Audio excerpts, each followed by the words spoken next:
Հիմա պատրաստելու եմ բալով պիրոգ։ Հալեցնում ենք 200 գրամ կարագը։ Ստվոցի մեզ քան կարագին վրա էլ դնենք։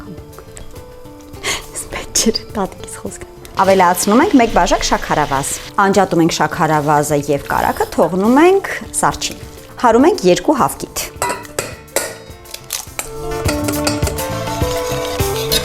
Մեկ թեյ գթալ սոդա եմ ավելացնում։ Մի փոքր վանիլին եմ ավելացնում եւ ավելացնում եմ ալյուր աչքաչափով սկզբից 1 բաժակը հանգիստ կարող եք լցնել։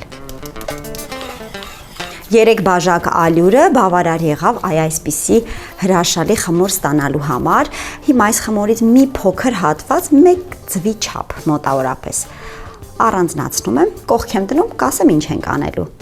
Վերցնում ենք կլոր տարան եւ խմորը փորձում ենք այսպես հավասարաչափ տարածել։ Ես առնանից հանեցի սառեցրած բալը եւ հիմա կդնեմ իմ պիրոգի վրա։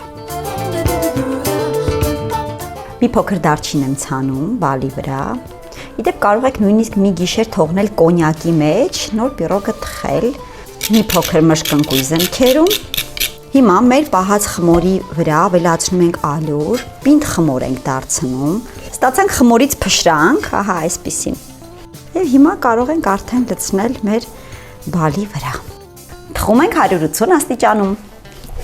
Կարող եք մատուցել պաղպաղակով։ Սեղմեք լայքի կոճակը, սրտիկեք ինձ եւ այս հրաշալի պիրոգին։ Ուղարկեք բաղադրատոմսը ձեր ընկերներին։